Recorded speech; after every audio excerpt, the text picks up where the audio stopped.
Oh, I should just double check how you pronounce your name. Well, Skylar and Yeah, Talitha. Talitha. Okay. I'm sure I Yes, wouldn't have butchered it, but like it just would be my it's worst fine. nightmare if I did. No, Okay. totally fine. Hello, Skylar and Talitha. Welcome to the podcast. Thank you so much for being here. Thanks for Thank having us. you. Oh, you're so welcome. You're both so busy and now also busy moms. So I appreciate your time. And I always kick things off with a very loaded question of how do you keep yourself well? Oh Wanna goodness, that start, is Talitha? loaded. So I mean, I think wellness comes from a few different places in terms of like body physical wellness, but also mental wellness. And so that's actually something that I've really been focusing on lately is my mental wellness. I have a tendency to go hard and then burn out and get sick and hurt myself. Skylar's nodding because she knows that that's my motive. So I've really been focusing on removing myself from social media as much as possible, which is really difficult when our kind of everything that we do is on social media, but doing it in a way that is more intentional. I have, like, my husband had uploaded an app on my phone that makes me like do an activity if I want to go on social media, which is really funny because now I have to like stop and think if I really need to do this and, you know, spend an extra minute of my time doing an activity. I also, am just like very thoughtful with how I plan my day and make sure that I take out time to do things for myself. As you said, we are busy. I work full time, plus two raise her, plus I have a little boy, so I have lots of things on the go, and he's very busy. So I make sure that I take out a section of my day to just do things for me, read, have a coffee in silence, do that kind of stuff. So yeah, that's kind of my mental wellness. I'm also very openly medicated. I have anxiety and depression, so I take medication for that as well, which is not for everybody, but very much so helps me just kind of stay level-headed and not go into those like peaks and valleys of like getting so anxious and feeling like I need to do everything and then getting burnt out. So yes, that's kind of my mental wellness. I mean, that's amazing. And first of all, thank you for putting me onto that app. I did not know that was a thing. I feel like we all could use that. And the intentional Yes. use of social media, which I think when your business is, you know, it will everyone in 2023, like Yeah. you kind of have to have social media. I feel very similarly. I like to do what I call post and ghost. Like I'm here to share and create less than consume, which is not always easy. And thank you for sharing that you're medicated because I think it continues to bring down the stigma of quote that or a phrase I should say that I heard recently was that for a lot of us, it's pills and skills. And like that Mm-hmm. combination with mental health, Yeah. it's not one or the other, it's the combination of those mindfulness tactics. And yeah, thank Mm-hmm. you so much for sharing and Yeah. also giving other busy moms and just busy individuals permission to fill their own cup, like that few minutes in solitude to recharge, because I think there can be a lot of guilt with that. What about you, Skylar? Yeah, like I would totally echo what Talitha said. A lot of great being busy and being myself personally, like super type A, like everything is pretty scheduled. But when I'm on mat leave, which is what I'm currently on right now, it's even harder because you have this human attached to you 24/7. So to get that alone time is very rare. So what I've really seen in this kind of spurt in COVID when I had my first child, I have two now, was getting outside. Like it is a game changer for my mood, especially when the weather's nice, like it is now. But getting fresh air and for mentally, physically, whatever that is, like spiritually, it completely changes my mood.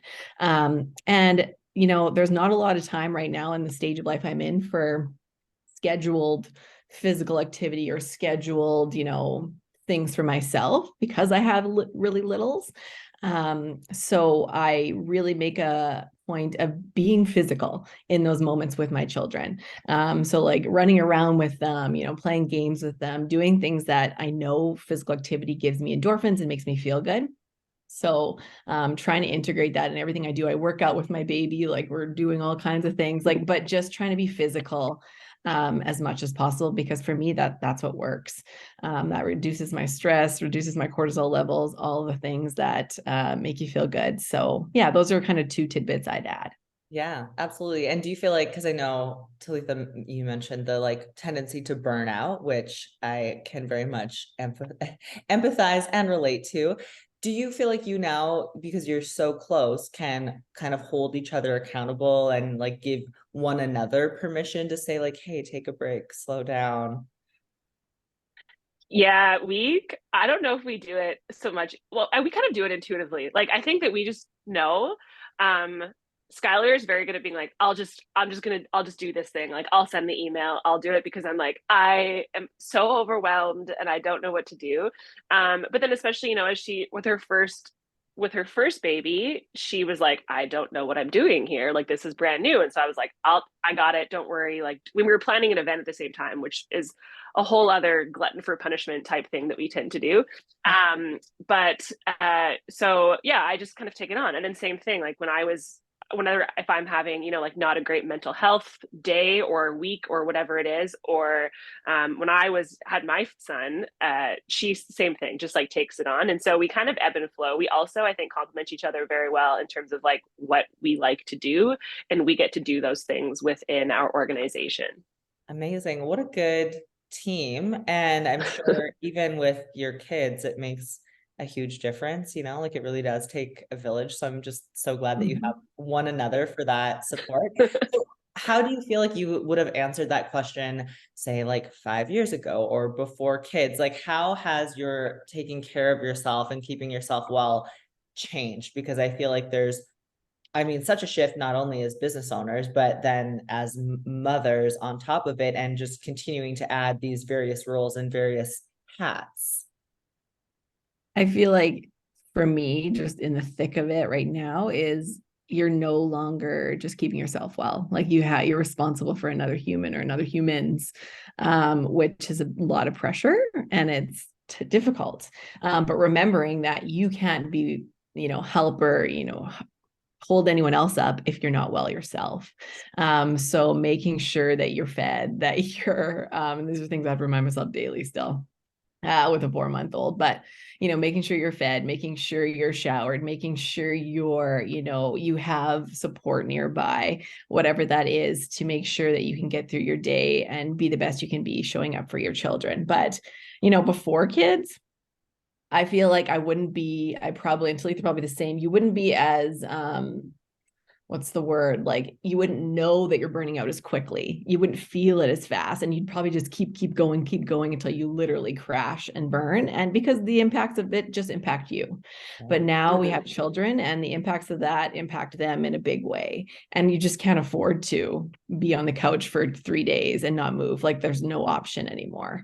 We recognize the burnout symptoms quicker and can do something to adjust those things. And ideally, in most cases, try to prevent those things as much as possible.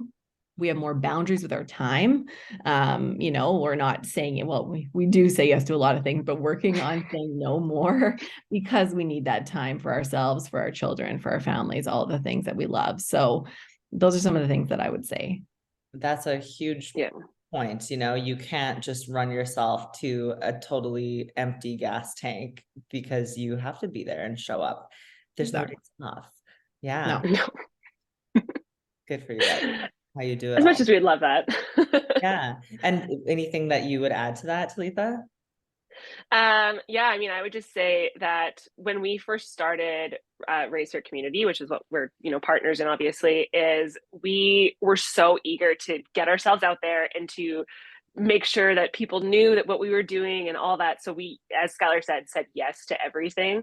And so even as Skylar was literally having a baby, her first daughter, or her daughter Eden, I was like in a meeting with someone planning an event, and then like 2 weeks later she was at the meeting, and like it was just absolutely insane. And I wasn't a mom at that point, so I was like, I'll just take it on and I can do everything. And then I did crash, and like I did crash very hard. And so we do have to be very, very mindful. And I've never appreciated the concept of boundaries more than I have very most recently. Like, and again, especially it comes back to social media and being on my phone, and like that idea that we're always accessible to people no matter what. The do not disturb function on iPhones now is like my most favorite thing. And not because I don't like talking to people, but because like if I get a buzz, I'm like immediately feel like I need to respond. And I don't think that's what people expect me to do, but that's just how it goes. And so like, yes, those very strict boundaries with your time and like protecting your space, because like we've already said that like you can't give or fill up anybody else's cup if yours is not full. So yeah, that's especially now being like moms and having all these other roles. It's like, okay, we need to make sure that all these little buckets are filled before we can give to others. Absolutely.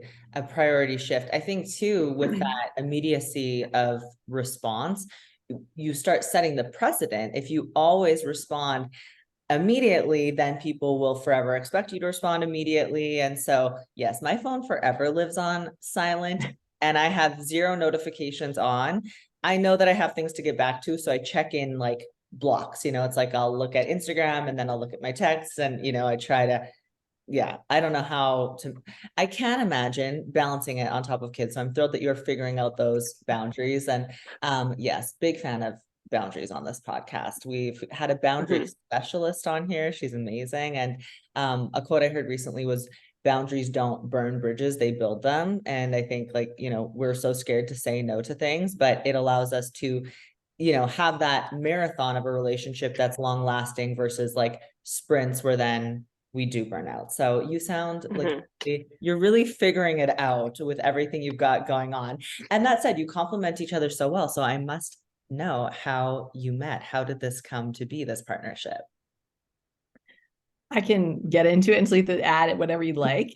So Talitha and I have known each other since, I don't know, we were probably like grade 9, however old you are then, or maybe even before that. I think we were both in band in our own or something. Yeah. Yeah. So our moms and dad, like our parents know each other too. They're in this kind of the same world on the same boards, and my mom and her dad are in the education system. So just we know each other in that way, but really got to know each other in high school. And I think it came about when we were in classes together and group projects together.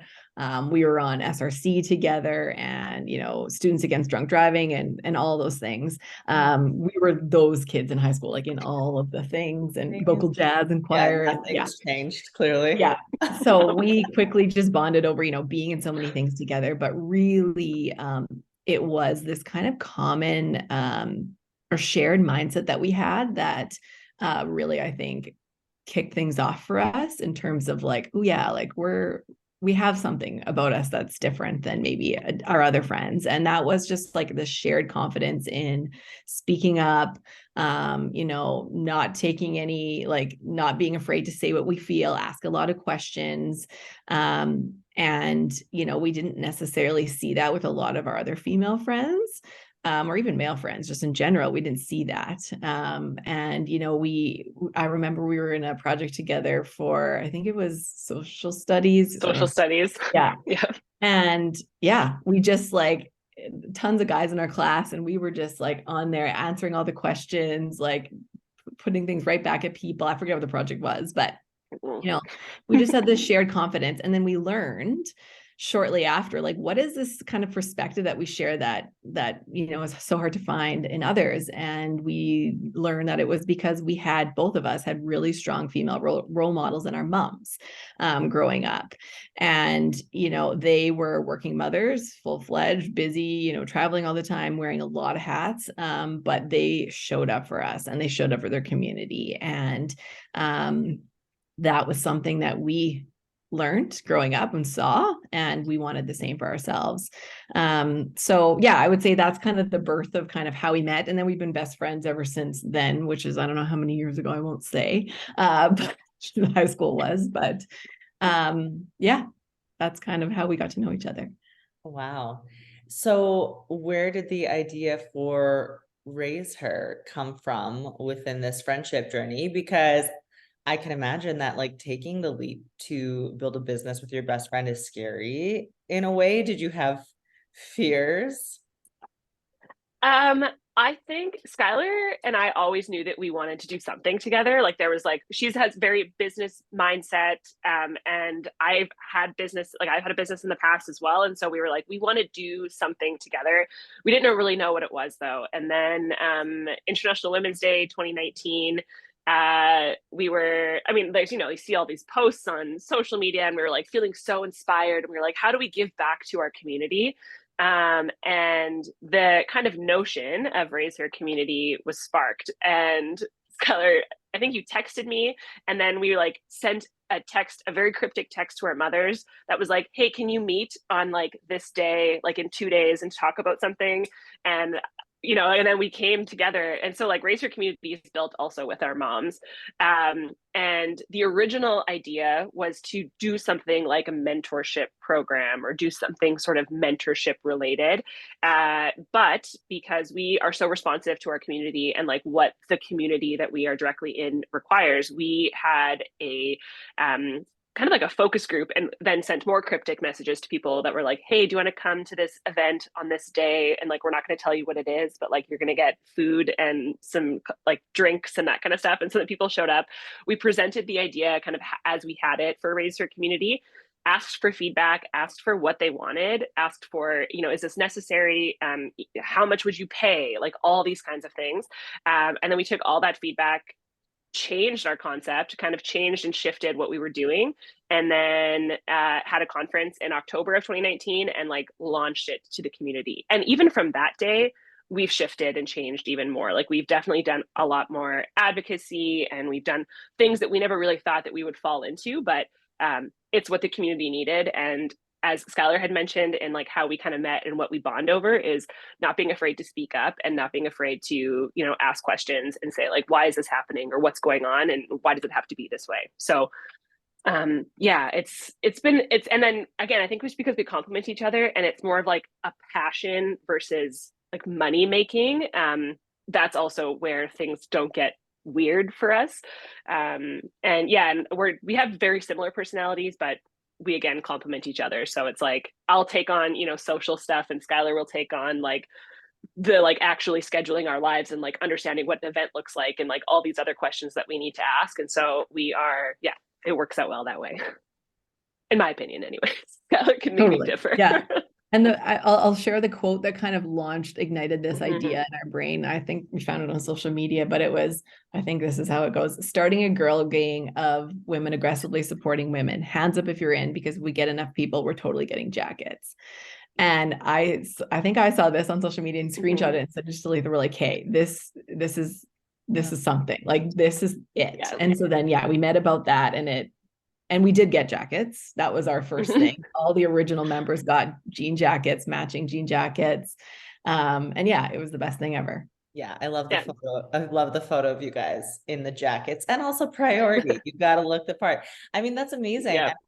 I give you so much props for doing this together, and I'm sure it's strengthened your bond in many ways, because you go through those challenges in business, and just that adaptation that comes running a business. I'm sure as you both grow as women and professionals and mothers and all these various roles in your lives, the business kind of ebbs and flows and grows with those personal changes as well. Totally. Yeah, we're just actually in the midst of kind of another evolution. We were very heavy events, and we're kind of moving more towards programming, which is different for us. Long-term, like more sustainable, but also like events took a ton of work. And honestly, we pretty much were burnt out after every single big event or conference we've had. So we're just like, hey, how can we right-size this with our growing families and growing responsibilities? So yeah, totally. And then with COVID, things changed again and pivoted. So we're constantly looking at, how we can adapt for not just our own lifestyles, but also what our community needs. And I will say that's kind of I never really look at RaiseHER as a business. It's funny to say, like, people, oh yeah, we're entrepreneurs. I forgot, but like, it's really this like community group. And we almost wear more hats with it, because we're not just like a business trying to sell a product. We're advocates for like over 35 different groups in our community, women-led groups or women focus groups. We're always watching and listening to what's happening in our community to stand up and say, like, that's not right. Like, let's make a change. It really goes beyond, just 9 to 5 showing up, selling this product, and then we're done with you. We listen to the people in our community. We're dropping off care packages for them. Like it's very much a close-knit community, which very much goes beyond the 9 to 5 and almost requires more roles than the normal, I would say, business. So yeah, when you said business, I'm like, you know what? I feel like I never refer to RaiseHER Community as a business, but it is. It's a different type. Well, I think that speaks volumes too about that this is your passion and it's part of your purpose. And when you have that as the North Star, I think that's where all the magic comes, right? You're doing it for that above all else. Obviously, financial compensation as a result of that hard work and all your commitment is huge. And I think too, when we call nonprofits businesses, it maybe just feels like a little funny sometimes, and I think people who are not involved in nonprofits too don't necessarily view them in the same way. So how did COVID shift things for you? That must have been incredibly challenging, especially being event based at the time. Yeah. Well, I mean, first, maybe I'll clarify that RaiseHER Community is a for impact organization. So we are not a nonprofit, but thank you. Yeah, no, that's totally fine. I think people just don't really understand, they don't know who we are. They're like, oh yeah, that's RaiseHER, but we are kind of elusive in that way. So we established originally as a business, a corporation. But everything we do, Skylar and I have never taken a cent from RaiseHER. Every single piece of money that comes in whatever form goes back into the community in a different way. So whether it's we put on an event or we do programming or, we're hosting a camp for girls and gender diverse youth that we've partnered with in the summer with Big Brothers Big Sisters of Regina. So we do lots of different things. So every single penny that comes in, sales or merch, everything goes back out. We just straight up donate money to different organizations. Anyways, so just to clarify, we don't want to go around spreading lies about who we are or what thank we you do. so much for the clarification. Yeah. And also thank you for just giving back, because how brilliant. Oh yeah. Saying. Thank you. Yeah. So then in regards to COVID, as I said, the timing was we launched in October of 2019. And so we had this really gigantic conference and it was so exciting. And it was yes, we did it and we're here. We had a smaller event in November, another small event in December, and then another event in January and February. And then we partnered with Hilberg and Burke for an International Women's Day event in March. And then it was March 8th. And then we joked that it was the event that shut down the world because we had 100 and some women there celebrating International Women's Day. And it was so fun. And then everything stopped. And we had so many other events already kind of planned. So it was absolute panic mode. But at the other side of it, because it's really Skylar and I just running it, we are able to pivot in whatever way we need to. So while COVID sucked for a lot of different reasons, we were still able to run things. So we had virtual events every month. We had 2 virtual conferences.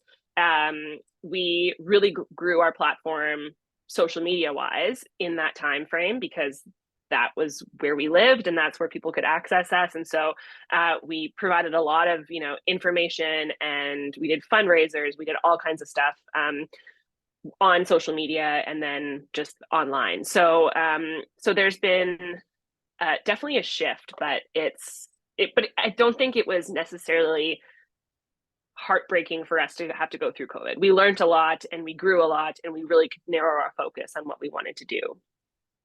Good for you guys. Well, and to be forced to pivot that dramatically, that for early on, I feel like speaks volumes about you as individuals, your partnership, your vision for the business, or sorry, for the organization. It's okay. Refer it to RaiseHER. The community? Yeah. I don't know. Yeah, RaiseHER. I want to do your language justice because I think it really it represents what you're doing. Because I think for a lot of people that would have probably caused them to pause and reconsider and potentially pump the brakes. But the fact that you just kept going is amazing. Didn't even cross your mind. So what are some of the things that you're the most proud of that you've achieved so far? Because in such a really in the grand scheme of life, such a short amount of time, you have just conquered so much. And That's a also big what question. are some of the things that you've not yet achieved that you'd like to achieve? Ooh, I'll take some of the piece of that until you can take some too. But Okay. I mean, on the first one, what are we most proud of? Like Talitha said, we're a for impact business. So actually measuring at the end of each year, measuring the impact that we've had on our community is definitely like why we do what we do. Our mission is really about building leaders and empowering the future generations to do the same, female leaders specifically. And so when we can see that come to life, when we are writing reference letters for a bunch of women in our youth advocacy panel, when we're nominating women for women of distinction awards, when we're having our camp and seeing the impact and the changes in these young girls over the span of a week, like that's exactly what we do, why we do what we do. And the actual measurable tangible results are great too, like the metrics around that. But seeing the leadership skill development in so many different individuals, hearing the impact from testimonials that come back from those who attend our events or take some of our programming is amazing. And that's really at the end of the day, like I said, what we do because we're building up future leaders. And when it comes to what we'd like to do in the future, I think like I said, we're kind of in this state of evolution. So how can we have the most impact is really what we're all about, what we're focusing on. And how can we measure that? And some of the things that we're working on, and I won't give too many details, but because I don't want to also pigeonhole us into anything specific, but we're really looking at how can we get into our communities, into specifically businesses and schools to provide more training and programming around leadership skill development and around inclusivity, diversity and inclusion, and gender equality and gender bias and things like that, to where it's really needed the most and where we can have the biggest impact, and then see where that takes us as well. So I think we're starting to see a shift slowly but surely in this term called leadership. Everyone and their dog, I feel like, is a leadership coach or helping build those skills. But at the end of the day, our definition and one of our pieces of our mandate is to change the definition of leadership to a role or a status or a title and a set of behaviors that are about lifting up other people to become leaders around you. And so that is what our programming is designed to do and to teach. That is what our camps are designed and our events are designed to do and teach. And so we're slowly starting to see that shift in idea of what leadership is. And the more we can get to that, the happier we'll be. And that is really true success for us, I think. Nice. Well, actually, your leaders in change by all means. I would just add to what Skylar had said and say that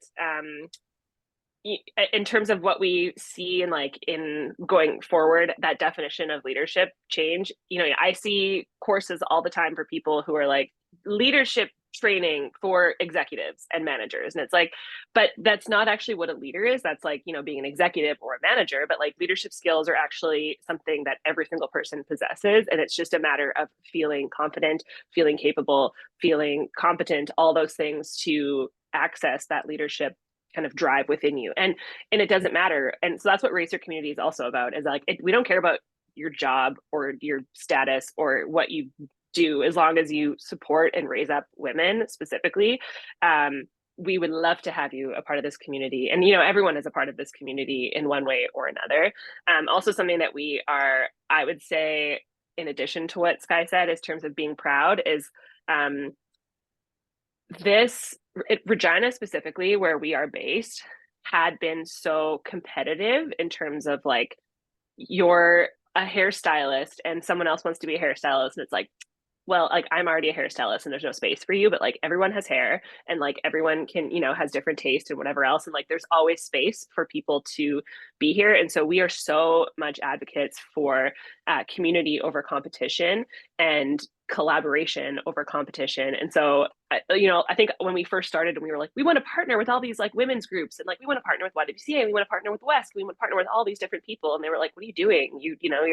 That's your competition. And it's like, no, like we're all serving women in different ways, and we have a very specific, mandate that not everyone else has. And so we can complement those people in very good ways. And so I think now people really do see us as like, Skylar and I call ourselves relationship brokers, because we really are about bringing people together and bringing different concepts together. And we're not the experts in leadership or diversity or equity or inclusion or anything, but we bring people together who are those experts and share their ideas and have a different space to share them in. And so, yeah, like I think it's that collaboration piece is something that I'm also so proud of for us, is that we have hopefully started to break down those barriers of like women fighting against women, and instead let's work together. That's the thing, when we're already faced with enough resistance and enough in terms of challenges and, like you said, gender bias and everything else, the last thing we need to be doing is competing with one another. And I think it's like fear-based, right? Like scarcity mindset versus abundance mindset, where it's like, if we come together, and what's the quote, like together we can go, or independently we can go far, together we can go further. I didn't say that. That was perfect. Yeah. We got it. Something along those lines.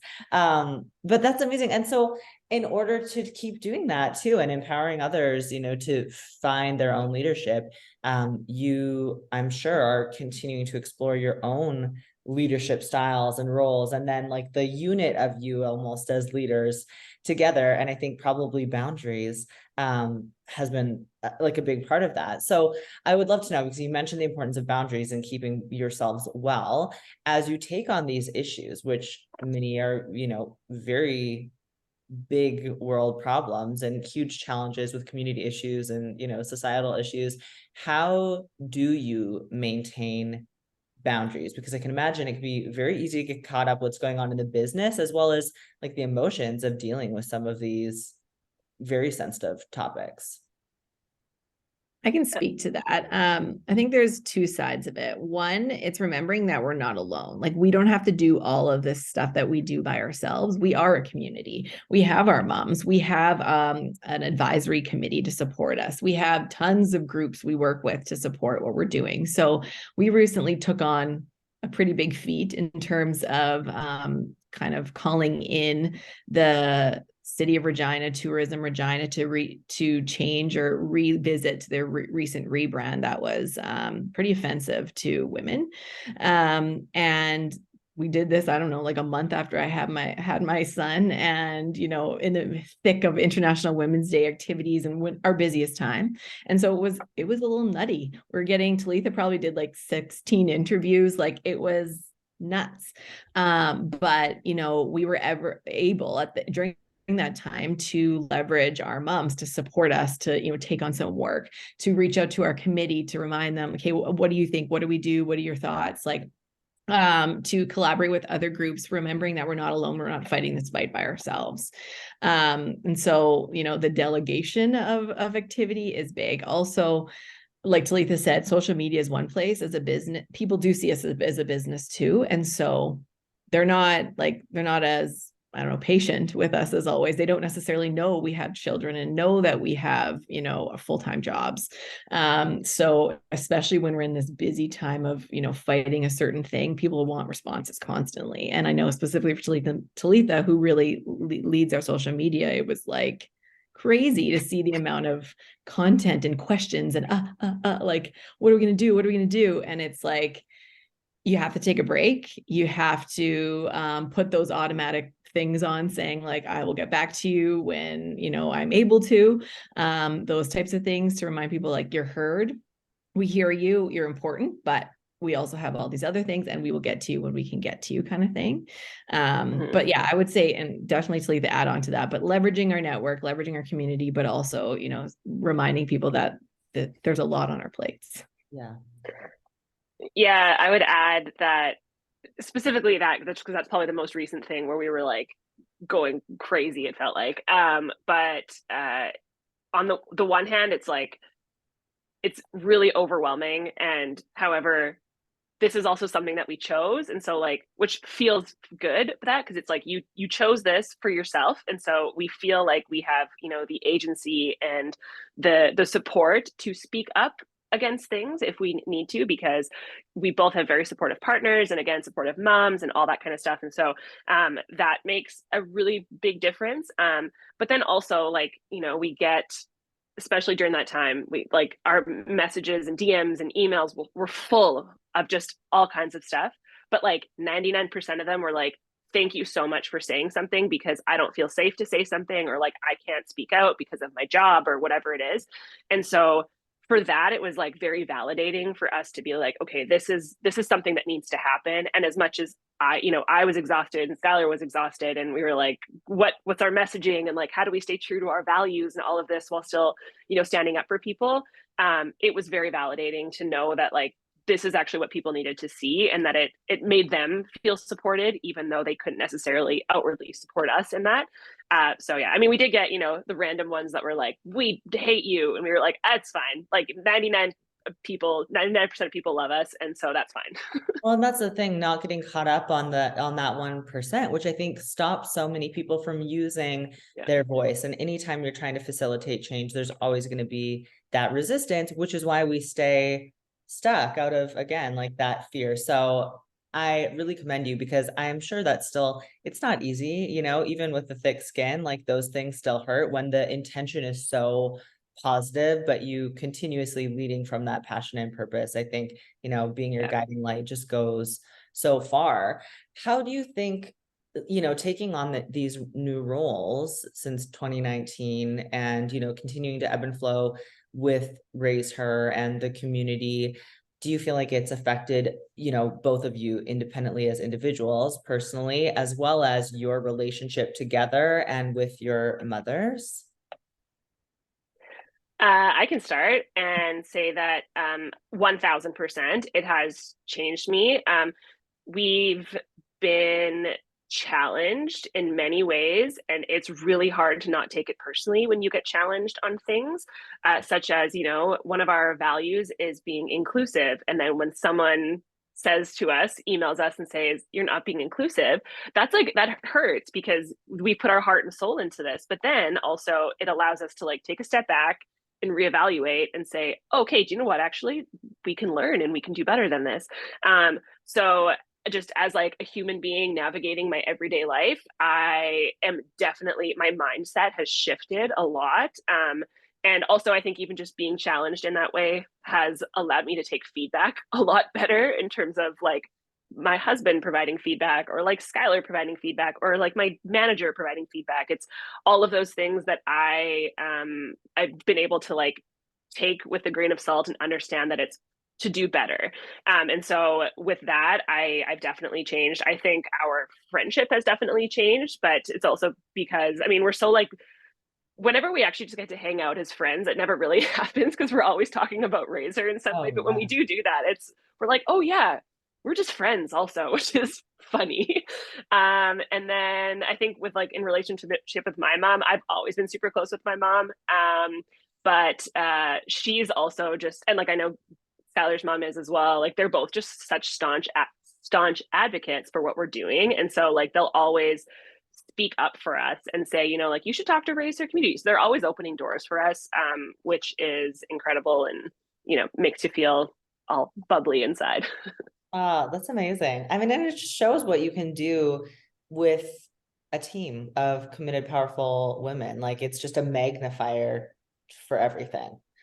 Totally. And you mentioned at the beginning a village, and I feel like our village has grown exponentially since we started RaiseHER Community.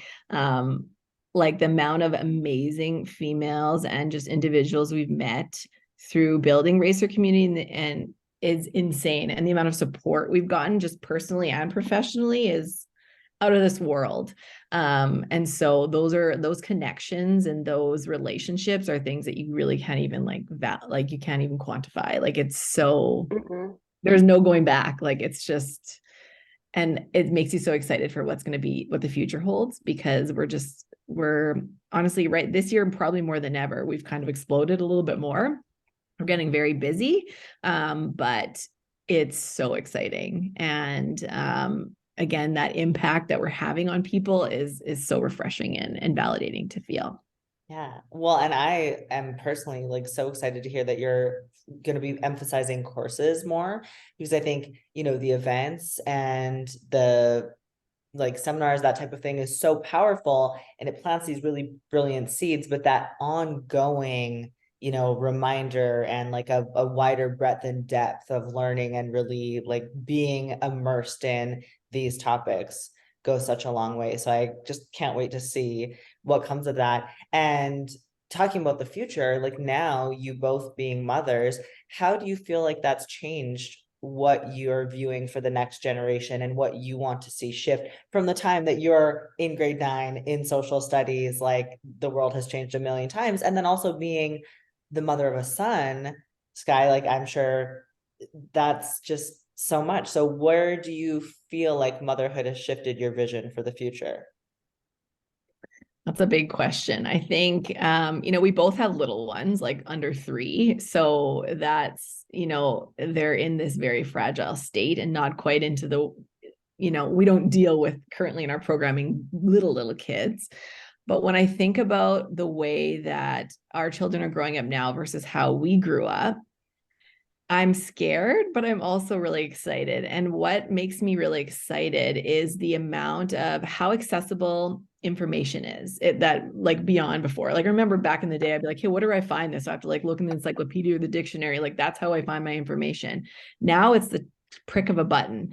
And so I feel like young people are more informed than ever before. You can't live within your bubble because you're seeing things all the time around the world, and you can't avoid it. And what we're seeing in our youth groups and our, any programming with youth is how smart these people are, because they're so informed, because they have so much information coming. And, there's pros and cons with that too, with social media and the overload of information and the pressure it puts on you and on your mental health. But the sheer amount of information is insane. And I feel like it's also causing this next generation to really challenge, because they're informed, to not take what they're seeing and that's negative or having an impact and just let it go. They're fighting for it. They're making those changes. And so we're all about advocacy. We're all about change. And, it's really refreshing and to know that next generation, like that's built into them because of the way that they've grown up. So I'm excited for that. I'm excited to specifically for girls to see this shift. I know we grew up in the girl power era of like Spice Girls and everything. That kind of was the tip of the iceberg of like really kicking things off. But it's grown, it's evolved, it's even more powerful, I think, than ever before right now. And I'm really excited to see that continue to grow with just the overall confidence building for women, and for knowing that, you can do anything, be anything, and not being afraid to challenge, not being afraid to just act like a man to get what you need, to lean into your femininity, to, there's so many pieces. I could go on forever about this, but yeah, just really excited to see where the next generation is going to take us as leaders. Anything you want to add? Yeah. Like really, really specifically, I agree with everything that Skylar said. And like our youth advocacy panel, which was like 18 to 22-year-olds ish, the information and everything that they had in terms of like their world point of view, I was like, I barely read books probably at that point when I was that age, and they're like have full on like thesis projects and all these. And so it's just like, it's absolutely amazing to see where the future is going, which is really fantastic. In terms of like my personal bubble that I live in, I grew up in a household, both my parents worked, but my mom was traveling all the time. So like the gender roles were very reversed, in that my like dad did a lot of the cooking and cleaning and that kind of stuff, which I think always like really much so empowered me to say like, there's no gender roles, like we just do the things that we do. And so that's kind of what I do with my partner. But with my son specifically, and I think that probably like everyone that I run into is like, oh my god, we get it, Talitha, consent. But I talk about consent and like body autonomy all of the time, because I think when we grew up anyways, it was like, go give whoever a kiss, go give this person a hug. And then when it came time to like my own body autonomy, I didn't really have it until I realized what it was. And like, so like even that kind of stuff, when my dad even says, and he always means well by it, but it's like, hey, give Papa a kiss. And then Haven, my son, says no. Then I'm like, he said no. Like that was he said no, and he's allowed to say no. And so that's what we go with. And like, I say that with my niece, I say that with everybody. And even like, if someone wants to give their hand and like shake out their hand and someone wasn't do it, I was like, that's their allowed to say no. Like they don't have to do what you want to do just because of that. So anyways, I think that like, that's something that I'm really, really ingraining into my son, especially, is that like, you are in charge of your own body and that you are allowed to say no to things if you don't want to. And so, again, I think that's a shift, because especially for young girls, young women, is that we weren't in charge of anything. And I something that really, breaks my heart, especially in the States, is like hearing about the taking away of women's rights, which I think is why this work is so important and so relevant, and why we need to really keep moving forward with it.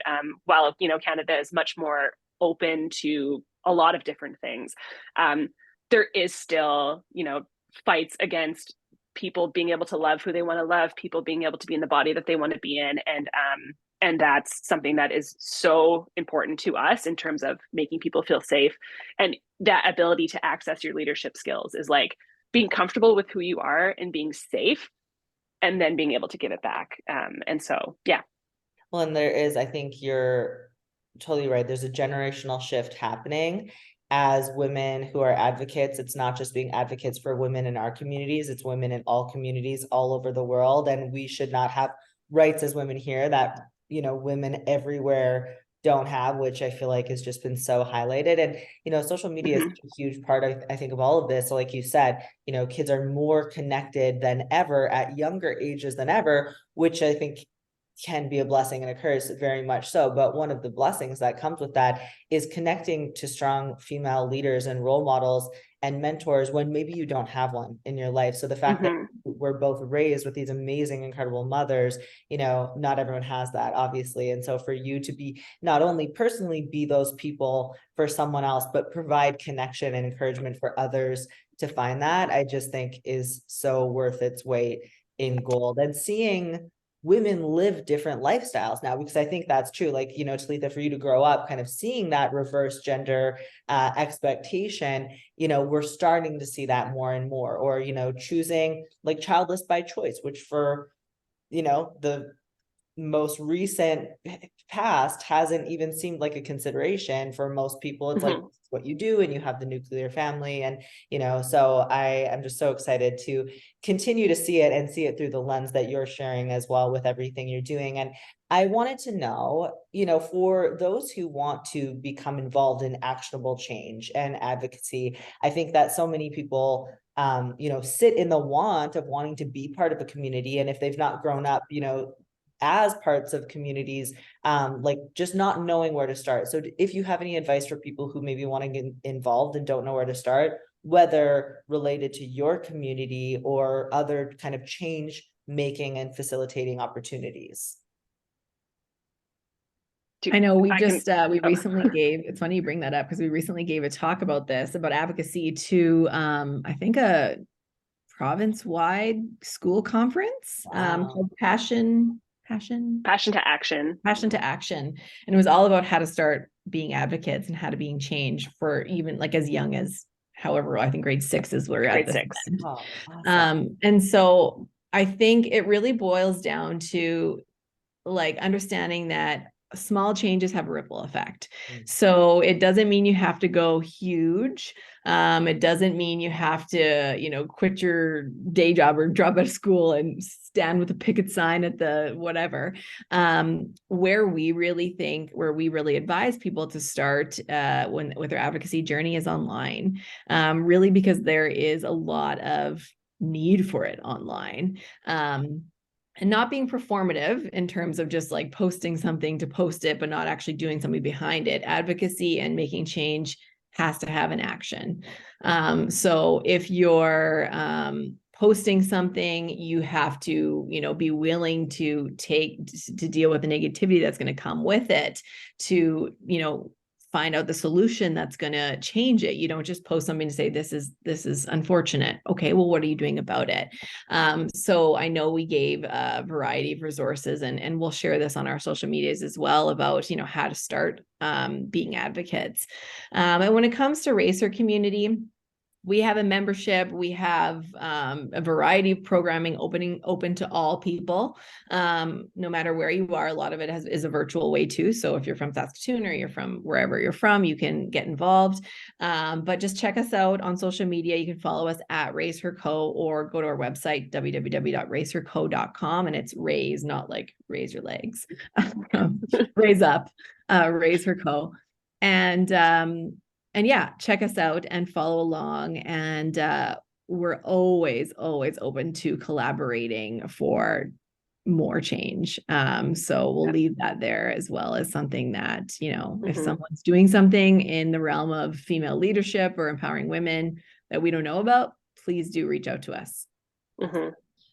I would just maybe add is that in terms of where to start, and that like versus being performative, is look into yourself and find out what your values are, and lead with that, because for us, like we can't speak on every single topic, or we can't stand up for every single topic, because for one, we're not educated on it. And so like that is super performative, and that's like, what are you doing to help? We can share things and that sort of thing, and that always helps get the word out.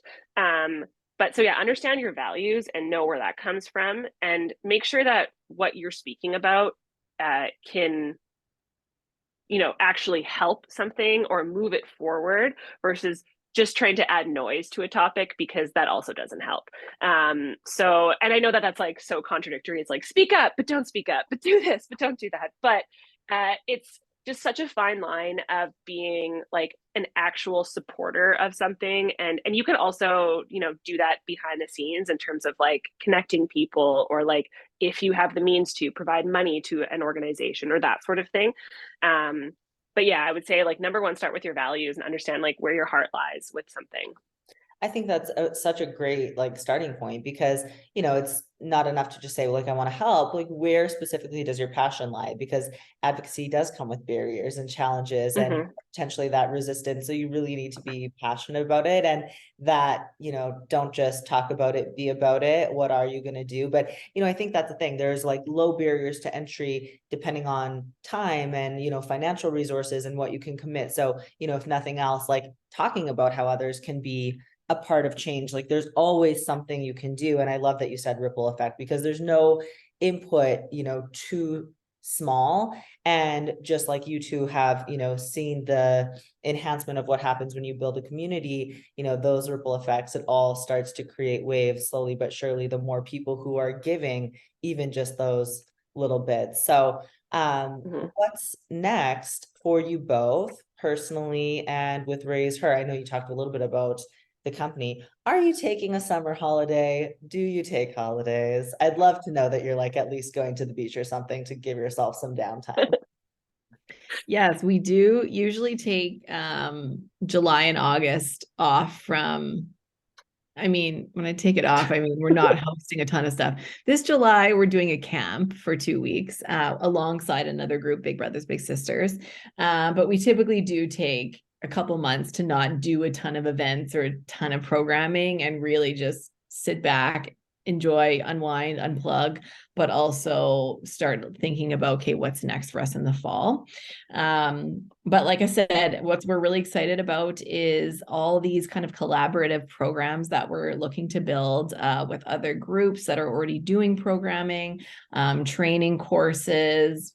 We have a mentorship program. It's a project-based mentorship program that we host. We'll be hosting in the new year in January alongside the U of R Champions of Change Club.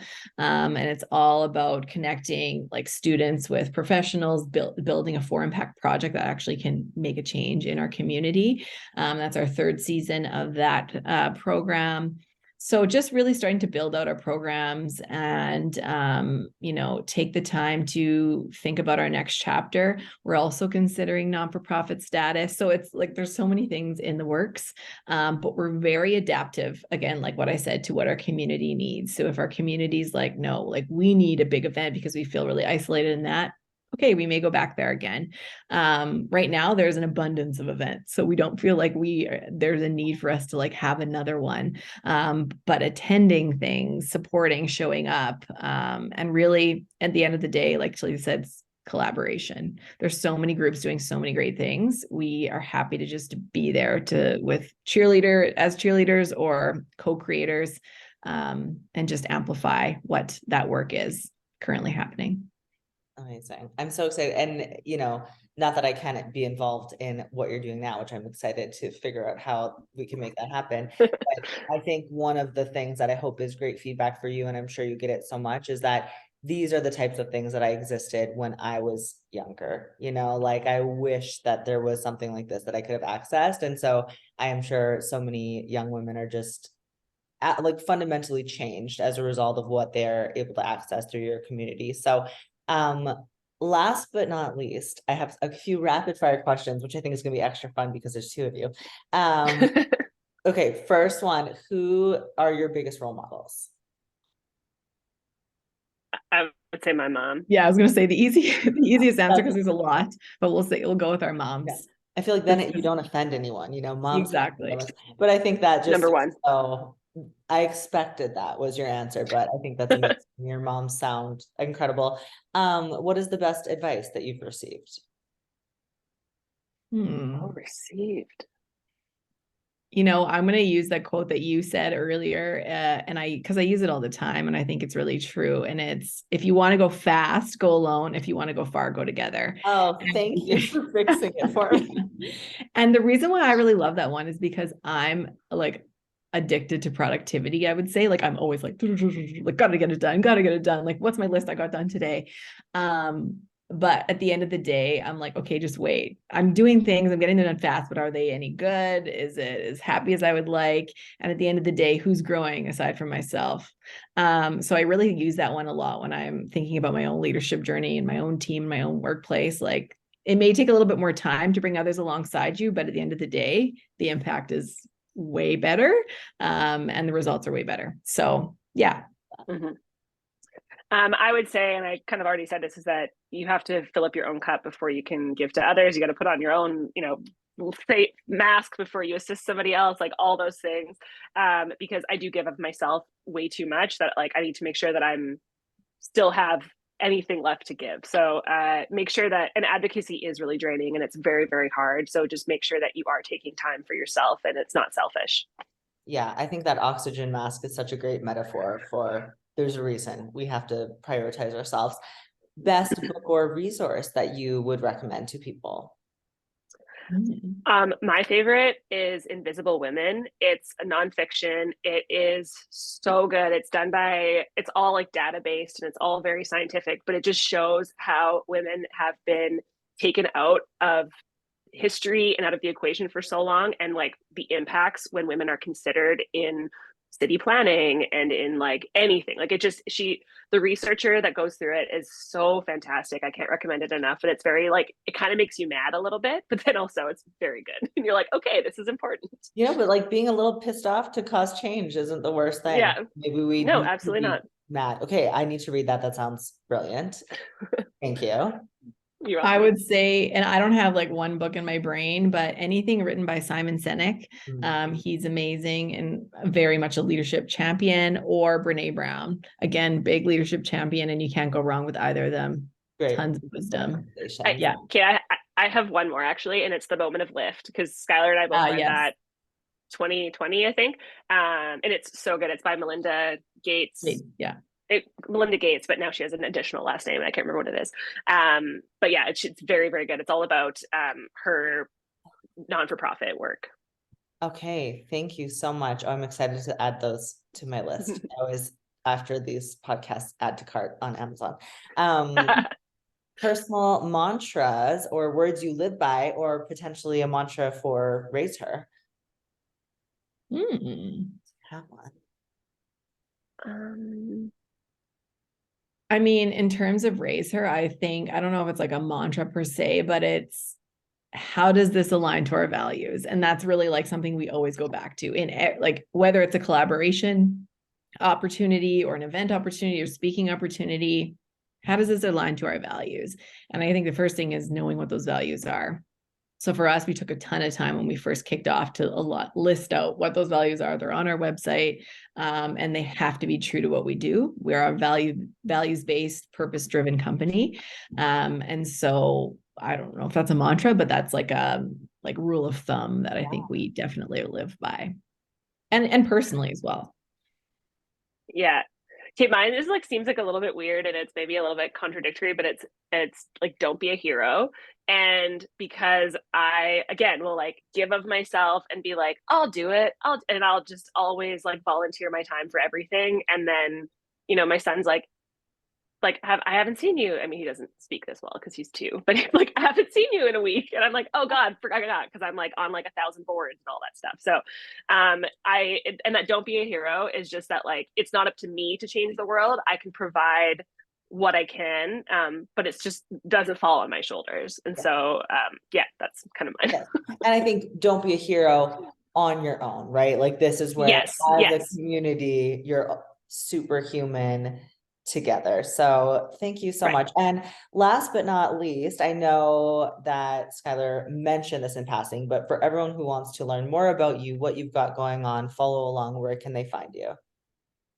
So it's at RaiseHER Co on social media, on Instagram and Facebook and Twitter, although we're not really on Twitter, and LinkedIn. We share things on there as well.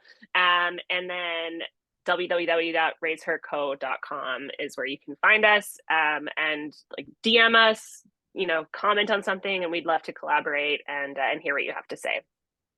Thank you so much. Well, I'm excited to follow along, and I just want to thank you on behalf of myself and all women for what you're doing, because we need more women like you. Thank you so much. Yay. Oh, thank you guys so much. That was beautiful. I am really excited about this episode. I can't wait to share it. And I just appreciate your time. Thank you so much, because I'm sure you are getting asked to do a million things like this every single day. So I appreciate your time above and beyond. Thank you. Episode will go up on Sunday, and of course I'll share it and tag it. And yeah, if there's ever anything, I am inspired by you. I just took on a board chair position for a brand new nonprofit in Saskatoon here based on teens mental health. So sweet. I am, we'll be learning from you along the way, I'm sure. Cool. Yeah, absolutely. That's so exciting. Yes. It's a steep learning curve. I'm learning about board governance, which is a whole world I never, ever thought I would be in. Super fun. It's a good time. It's a good time. Yeah. Actually, there's she used to be a boss of mine, and she's now the ED of Leadership Saskatoon. And she was like, oh, you'll be fine. Just get this book.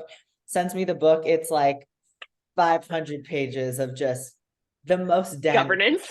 Yeah. She's like, you're not going to enjoy it, but you'll know what you're doing by the end. I'm like, this is great.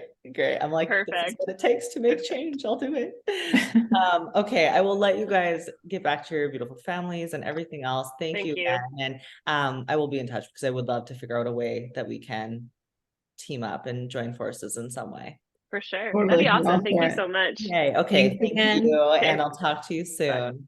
Bye. Okay, sounds good. Thank you. Bye.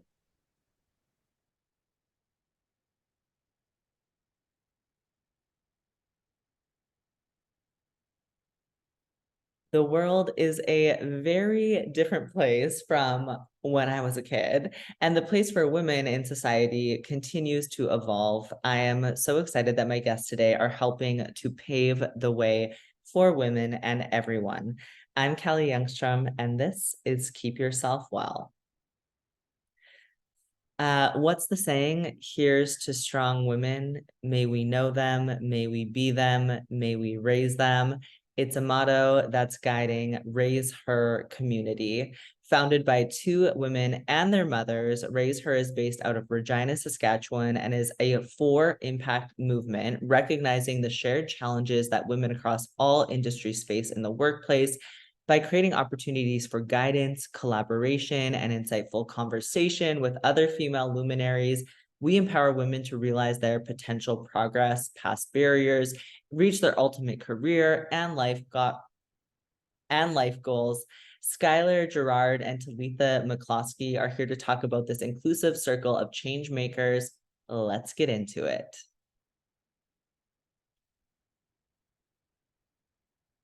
That's all the time we have together this week. Thank you so much for being here with Talitha, Skylar, and I. Please don't forget to subscribe so you don't miss an episode every Sunday. You can find me on Instagram, TikTok, and Facebook at KY Wellness. More details about all episodes can be found at kywellness.ca under the podcast tab. Don't forget to move your body, nourish your body, be kind to yourself, be kind to others. See you next week, and keep yourself well.